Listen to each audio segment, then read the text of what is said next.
ಎಲ್ಲರಿಗೂ ನಮಸ್ಕಾರ. ಇವತ್ತೊಂದು ಅತಿಯಾದಂಥ ಆರೋಗ್ಯಪೂರ್ಣವಾದ ಒಂದು ಸೋಯಾಬೀನ್ ಕಾಳಿಂದ ದೋಸೆ ಮಾಡೋದನ್ನು ನೋಡೋಣ. ರಾತ್ರಿಯೇ ಒಂದು ಕಪ್ಪು ಸೋಯಾಬೀನ್ಸ್ ಕಾಳು, ಆಮೇಲೆ ಇದನ್ನು ಸಿರಿಧಾನ್ಯನೂ ನಾನು ಹೇಳಿದ್ದೆ ಎಲ್ಲ ಸಿರಿಧಾನ್ಯಗಳನ್ನು ಪರಿಚಯ ಮಾಡಿಸ್ತೀನಿ ಅಂತ. ಇವತ್ತು ಅರ್ಕದಿಂದ ದೋಸೆ ಮಾಡೋಣ. ಅದು 1 ಕಪ್ ಆದರೆ ಇದು ಅರ್ಧ ಕಪ್ಪು.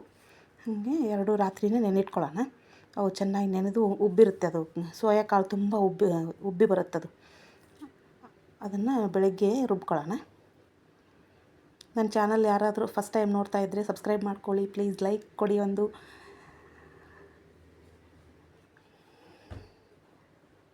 ನೋಡಿ, ಇವಾಗ ಅದಕ್ಕೆ ನೀರು ಹಾಕಿ ಬಿಟ್ಬಿಡೋಣ.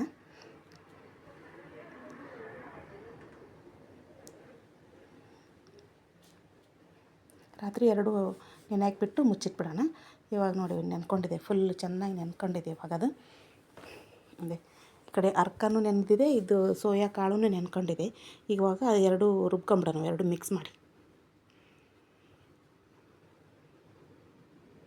ತುಂಬ ಹೆಲ್ತಿಗೆ ಭಾಳ ಒಳ್ಳೆಯದಿದು. ಸೋಯಾ ಕಾಳು ಒಳ್ಳೆಯದು, ಅರ್ಕನೂ ಒಳ್ಳೆಯದೇ. ಈ ಸೋಯಾಬೀನ್ಸ್ ಅಂತೂ ಶುಗರು, BP, ಥೈರಾಯ್ಡು, ಆಮೇಲೆ ಇತ್ತೀಚೆಗೆ ಅದಕ್ಕೆ ಕ್ಯಾನ್ಸರ್ ಬಗ್ಗೆನೂ ಭಾಳ ಹೇಳ್ತಾ ಇದ್ದಾರೆ. ಅದು ಕ್ಯಾನ್ಸರನ್ನು ತಡೆಗಟ್ಟುವಂಥ ಶಕ್ತಿ ಐತಂತೆ ಈ ಸೋಯಾಬೀನ್ ಕಾಳಿಗೆ. ಅಷ್ಟು ಆರೋಗ್ಯಪೂರ್ಣವಾದ ಕಾಳದು. ಅದಕ್ಕೆ ಸ್ವಲ್ಪ ಕೊತ್ತಂಬರಿ, ಹಸಿಮೆಣ್ಸಿಕಾಯಿ, ಜೀರಿಗೆ, ಉಪ್ಪು, ಆಮೇಲೆ ಸ್ವಲ್ಪ ಕೊಬ್ಬರಿ, ಆಮೇಲೆ ಇನ್ನೂ ಒಂಚೂರು ಶುಂಠಿನೂ ಹಾಕ್ಕೋಬೇಕು. ಅದನ್ನ ನೆಕ್ಸ್ಟ್ ಇದರಲ್ಲಿ ಹಾಕ್ಕೊತೀನಿ, ನೆಕ್ಸ್ಟ್ ಒಬ್ಬಿಗೆ ಹಾಕ್ಕೊತೀನಿ. ಇವಾಗ ನೋಡಿ ಇನ್ನೊಂದು ರೌಂಡ್ ರುಬ್ಕೊಂಬಿಡೋಣ. ಅದು ಸ್ವಲ್ಪ ಜಾಸ್ತಿ ಆಯ್ತು ಅಂತ ತೆಗೆದಿಟ್ಟಿದ್ದೆ, ಇವಾಗ ಮತ್ತೆ ಅದನ್ನೆಲ್ಲ ಹಾಕ್ಕೊಂಡಿದ್ದೀನಿ. ಇವತ್ತು ಸ್ವಲ್ಪ ಇದಕ್ಕೆ ಶುಂಠಿ ಹಾಕ್ಕೊಂಬಿಡೋಣ. ಶುಂಠಿ ಇನ್ನೊಂದು ಹಸಿಮೆಣ್ಸಿಗೆ ಹಾಕ್ಕೊಂಡು ಚೆನ್ನಾಗಿ ರುಬ್ಕೊಂಡು ಎತ್ತಿಟ್ಬಿಡೋಣ ಒಂದು ಕಡೆಗೆ. ಅದನ್ನು ಒಂದು ಸ್ವಲ್ಪ ಹೊತ್ತು ಮುಚ್ಚಿಟ್ಬಿಡೋಣ ರುಬ್ಬಿದ ಮೇಲೆ. ಈಗ ಅದಕ್ಕೆ ಚಟ್ನಿ ಬೇಕಲ್ವ, ಚಟ್ನಿ ಮಾಡ್ಕೊಳ್ಳೋಣ ಒಂಚೂರು. ಇದಕ್ಕೆ ಏನು ಚಟ್ನಿಗೆ ಏನು ಜಾಸ್ತಿ ಸಾಮಾನುಗಳು ಬೇಡ. ಕೊಬ್ಬರಿ, ಹುರಿಗಡಲೆ, ಸ್ವಲ್ಪ 2 ಮೆಣಸಿನ್ಕಾಯಿ, ಒಂದು ಬೆಳ್ಳುಳ್ಳಿ, ಈರುಳ್ಳಿ ಏನು ಬೇಡ. ಒಂಚೂರು ಉಪ್ಪು, ಒಂದಿಷ್ಟು ಹುಣಸೆಹಣ್ಣು, ಒಂದು ಸ್ವಲ್ಪ ಇಂಗು, ಅದಿಷ್ಟು ಹಾಕ್ಕೊಂಡು ಮಾಡಿಕೊಂಡ್ರೆ ಸಾಕು. ತುಂಬ ಟೇಸ್ಟಿಯಾಗಿ ಬರುತ್ತೆ ಇದು. ಒಂದು ಸತಿ ಮಾಡಿ ನೋಡಿ. ಈಗ ಹೆಲ್ದಿ ಸೋಯಾಬೀನ್ ಕಾಳಿನ ದೋಸೆ ತಿಂತೀವಂದರೆ ಸಾಕು, ಸಿಂಪಲ್ಲಾಗಿದ್ದರೆ ಸಾಕು. ಚಟ್ನಿ ಏನು ಹೆವಿ ಮಾಡ್ಕೊಳ್ಳೋದು ಬೇಡ. ಪುದೀನ ಅದು ಇದೆಲ್ಲ ಹಾಕಿ ಮಾಡೋದು ಬೇಡ. ಅದಕ್ಕೊಂಚೂರು ಒಗ್ಗರಣೆ ಮಾಡ್ಕೊಂಬಿಡೋಣ. ಒಂದು ಸ್ಪೂನ್ ಎಣ್ಣೆ ಹಾಕ್ಕೊಂಡು, ಒಂದು 4 ಉದ್ದಿನಬೇಳೆ ಹಾಕ್ಕೊಂಡು, ಜೀರಿಗೆ, ಸಾಸಿವೆ, ಕರಿಬೇವು. ಅದು ಜಾಸ್ತಿ ಕಾದಿತ್ತು ಅಂತ ನಾನು ಗ್ಯಾಸ್ ಆಫ್ ಮಾಡ್ಕೊಂಡಿದ್ದೀನಿ. ಆಮೇಲೆ ಗೊತ್ತಾಗುತ್ತೆ, ಇವಾಗ ಆನ್ ಮಾಡ್ಕೊತೀನಿ ಗ್ಯಾಸ್ನ. ಸ್ವಲ್ಪ ಉದ್ದಿನಬೇಳೆ, ಸ್ವಲ್ಪ ಜೀರಿಗೆ, ಸ್ವಲ್ಪ ಸಾಸಿವೆ, ಒಂದಿಷ್ಟು ಕರಿಬೇವು, ಒಂದು 4-5 ಎಲೆ ಕರಿಬೇವು, ಆಮೇಲೆ ಇಂಗು. ತುಂಬ ಸಿಂಪಲ್ಲಾದ ಚಟ್ನಿ ಇದು.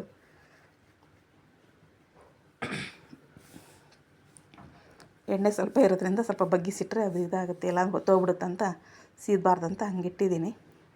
ಸ್ವಲ್ಪ ಹಿಂಗೆ ಹಾಕಿಟ್ಬಿಟ್ರೆ ಸಾಕು. ಈ ಕಡೆ ಚಟ್ನಿ ಸಣ್ಣಂಗೆ ರುಬ್ಕೊಂಡಿದ್ದೀನಿ, ಅದನ್ನು ಆ ಚಟ್ನಿನೇ ಇದಕ್ಕೆ ಹಾಕ್ಕೊಂಬಿಡೋಣ. ಇದು ಆರಿರಬೇಕು, ಇದು ಒಗ್ಗರಣೆ ಆರಿದ ಮೇಲೆ ಚಟ್ನಿ ಇದಕ್ಕೆ ಹಾಕ್ಕೋಬೇಕು. ಮುಂಚೆ ಇದನ್ನು ಒಗ್ಗರಣೆ ಕೊಟ್ಟು ಇಟ್ಕೊಂಬಿಡ್ಬೇಕು. ಆಮೇಲೆ ಚಟ್ನಿನ ರುಬ್ಬಿದಾದ್ಮೇಲೆ ಇದಕ್ಕೆ ಹಾಕ್ಕೊಂಡು ನಮ್ಗೆ ಎಷ್ಟು ಬೇಕು ಅಷ್ಟು ಗಟ್ಟಿ ನೀರು, ನಮ್ಗೆ ಒಂದು ಅಳತೆ ಬೇಕೋ ಅಳತೆ ಮಾಡಿಕೊಂಡು ಚಟ್ನಿ ರೆಡಿ ಮಾಡ್ಕೋಬೇಕು. ಇವಾಗ ಚಟ್ನಿ ರೆಡಿ ಆಗೈತೆ. ಇನ್ನು ದೋಸೆ ಮಾಡ್ಕೊಳ್ಳೋಣ ಒಂದೊಂದಾಗಿ. ಸೋಯಾ ಕಾಳು ನೋಡಿ ಎಷ್ಟು ಒಳ್ಳೆಯದು ಆರೋಗ್ಯಕ್ಕೆ, ಕೂದಲಿಗೂ ತುಂಬ ಒಳ್ಳೆಯದಂತೆ. ಇದಕ್ಕೆ ಸ್ವಲ್ಪ ಅಕ್ಕಿ ಹಿಟ್ಟು, ಸ್ವಲ್ಪ ಕಡಲೆಬೇಳೆ ಹಿಟ್ಟು, ಜಾಸ್ತಿ ಏನು ಬೇಡ. ಇನ್ನೇನು ಮಾಡ್ತೀವಿ ಅನ್ಬೇಕಾದ್ರೆ ಹಿಟ್ಟು ಹಾಕಿ ಕಲಿಸ್ಕೊಂಡು ಮಾಡಿಬಿಡೋಣ. ಚೆನ್ನಾಗಿ ಬರುತ್ತೆ ದೋಸೆ ಮಾತ್ರ. ಸ್ವಲ್ಪ ದಪ್ಪ ದಪ್ಪ ಹಾಕ್ಕೋಬೇಕು. ಅಷ್ಟು ದೊಡ್ಡದಾಗಿ ತೆಳುವಾಗಿ ಹಾಕ್ಕೊಳ್ಳೋದೇನು ಬೇಡ. ಇದನ್ನು ಸ್ವಲ್ಪ ದಪ್ಪ ದಪ್ಪ ಹಾಕ್ಕೊಂಡ್ರೆ ಚೆನ್ನಾಗಿ. ಸ್ವಲ್ಪ ಈರುಳ್ಳಿ ತಿಕ್ಕೊಂಬಿಡೋಣ, ಚೂರು ಎಣ್ಣೆ ಹಾಕಿಬಿಟ್ಟು ಈರುಳ್ಳಿ ತಿಕ್ಬಿಟ್ಟು ಅದಕ್ಕೊಂದು ಚಿಕ್ಕ ದೋಸೆ ಮಕ್ಕಳನ್ನ ಮಾಡ್ಕೊಳ್ಳೋಣ ಇದಕ್ಕೆ. ನೋಡಿ, ಈಗ ಡಯಟ್ ಮಾಡೋರಿಗೆ ಅದೆಲ್ಲ ಭಾಳ ಒಳ್ಳೆಯದಿದು.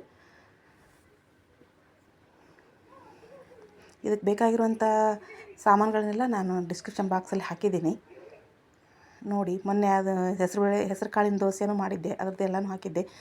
ಈ ಥರ ಆರೋಗ್ಯಪೂರ್ಣವಾಗಿರುವಂಥ ಧಾನ್ಯಗಳನ್ನು, ಸೊಪ್ಪು, ತರಕಾರಿಗಳನ್ನು ಜಾಸ್ತಿ ತಿನ್ನೋಣ. ಎಲ್ಲರೂ ಆರೋಗ್ಯವಾಗಿರೋಣ. ನೋಡಿ ಎಷ್ಟು ಚೆನ್ನಾಗಿ ಬಂತು ದೋಸೆ. ಸ್ವಲ್ಪ ಚಿಕ್ಕದೇ ಹಾಕ್ಕೊಳ್ಳೋಣ. ಇರುವಂಥ ದೋಸೆ ಅಲ್ವಾ, ಹೆಲ್ತ್ಫುಲ್ ದೋಸೆ ಅಲ್ವಾ, ಚೆನ್ನಾಗಿರುತ್ತೆ. ಅದಕ್ಕೆ ಒಂಚೂರು ಮೇಲೆ ತುಪ್ಪ ಹಾಕ್ಕೊಂಬಿಡೋಣ, ಚಟ್ನಿ ಹಾಕ್ಕೊಳ್ಳೋಣ. ಆರೋಗ್ಯಭರಿತವಾಗಿರುವಂಥ, ಆರೋಗ್ಯ ಸಮೃದ್ಧಿಯಾಗಿರುವಂಥ ದೋಸೆ ಅಂದರೂ ತಪ್ಪಾಗಲಾರ್ದಿದು. ತುಂಬ ರುಚಿಯಾಗಿರುತ್ತೆ ದೋಸೆನೂ, ತುಂಬ ಟೇಸ್ಟಿಯಾಗಿತ್ತು. ತಿಂದು ನೋಡಿದ್ವಿ ನಾವು, ಎಲ್ಲರಿಗೂ ಇಷ್ಟ ಆಯಿತು. ನೋಡಿದ್ದಕ್ಕೆ ಧನ್ಯವಾದಗಳು. ಮತ್ತೆ ಎಲ್ಲ ವೀಡಿಯೋಗಳು ನೋಡ್ತಾಯಿರಿ.